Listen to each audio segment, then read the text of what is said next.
Céline s'était invitée au déjeuner des fidèles téléspectateurs des 12 coups de midi entre le 14 mars et le 24 juillet 2023.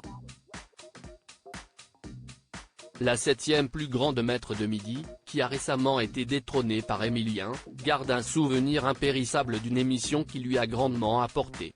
Elle se confie à Télé Loisirs. Céline reste maître de midi. Cette formule prononcée par Jean-Luc Reichmann a été répétée 125 fois entre le 14 mars et le 24 juillet 2023 dans les 12 coups de midi. Pendant ces 5 mois de diffusion, la candidate a épaté les téléspectateurs et écœuré ses adversaires. Si on me demandait de retourner dans l'émission, je ne sais pas si je serais capable de le refaire, sourit l'ancienne candidate. Éliminée en coup fatal, la mère d'une petite Camille âgée de 6 ans était repartie avec une cagnotte, haute de 489 495 € mêlant argent et les cadeaux de ses 4 étoiles mystérieuses. En plus de ses gains, Céline avait profité de son aventure télévisée pour apprendre à se faire confiance et à s'affirmer. Une connaissance d'elle-même, qui semble être sa plus belle victoire. J'ai eu un passage à vide, Céline revient sur le difficile retour à la vie réelle après son élimination des 12 coups de midi. Au moment de son élimination, le retour à sa vie normale avait été difficile. Comme pour chaque changement dans nos vies, il faut se réhabituer. J'ai eu une espèce de passage à vide. Mon responsable l'avait même remarqué, se souvient-elle. Seulement quelques jours après la fin de son aventure, Céline a dû retourner à son travail de planificatrice à la SNCF, je n'avais plus de congés, et j'avais beaucoup de boulot. Le fait que son bureau se situe à moins de 10 minutes des studios d'enregistrement du jeu de TF1 ne l'a pas beaucoup plus aidé. J'ai eu la chance d'avoir ma famille à mes côtés, ça remet beaucoup de choses en place et m'a ramené vers la réalité, concède-t-elle. Grâce à quelques jours récupérés, elle a toutefois pu prendre du temps avec les siens, notamment les week-ends où on a fait pas mal de parcs d'attractions. Malgré son année 2023 extrêmement intense, ses gains et ses cadeaux la réconfortent. Il y a des tas de trucs que je n'aurais jamais pensé acheter, j'ai eu un flipper par exemple, dit-elle, avant de préciser que ses nombreux présents avaient fait le bonheur des siens.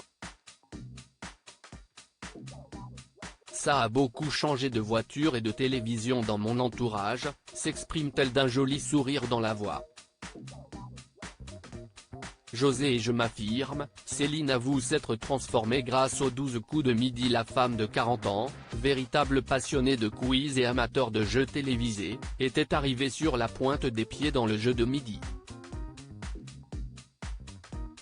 Au fil des émissions et des impératifs médiatiques imposés par son expérience, la compagne de Jérôme avait fini par se libérer. J'avais tendance à ne pas dire les choses et à laisser couler. Aujourd'hui, j'osais et je m'affirme, avance-t-elle, consciente que son évolution est arrivée grâce aux 12 coups de midi. Comme cette nouvelle mentalité est encore récente, la mère de famille continue de se surprendre. J'avoue que ça me fait bizarre parfois, mais je me dis que je suis aussi valable que les autres et que j'ai le droit de dire ce que je ressens, en bien ou en mal. Céline fait aussi plus attention à l'image qu'elle dégage en prenant soin d'elle et de ses tenues. Je me dis que ça ne fait pas terrible si les gens dans la rue voient une personne mal coiffée et mal habillée, rit-elle.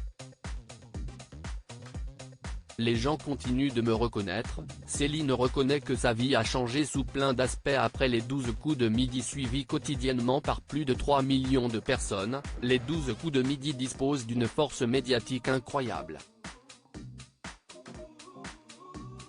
Les plus grands champions sortent du programme avec une belle notoriété.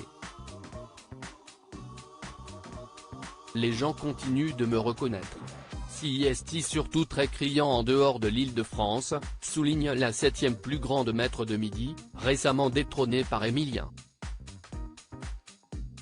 Cette perte d'anonymat se joint parfois à une déshumanisation de la part des autres. Souvent, on m'assimile aux 12 coups de midi, parfois juste à la télévision, continue de rire l'ancienne accompagnante de Jean-Luc Reichmann. Bien qu'être restée la même, Céline est passée de l'ombre de la lumière. Elle n'a toutefois pas remarqué le changement de regard qu'auraient pu porter les autres sur sa personne. Ça n'a rien changé avec ma famille et mes amis, dit-elle, en précisant que ses amis, tout autant férus de quiz qu'elle, continuaient de la battre constamment. Comme je venais de débuter mon travail, le regard n'a pas non plus changé. En revanche, j'ai peut-être obtenu plus vite une certaine légitimité quand je dis quelque chose, conclut-elle, ravie de tous ces beaux changements.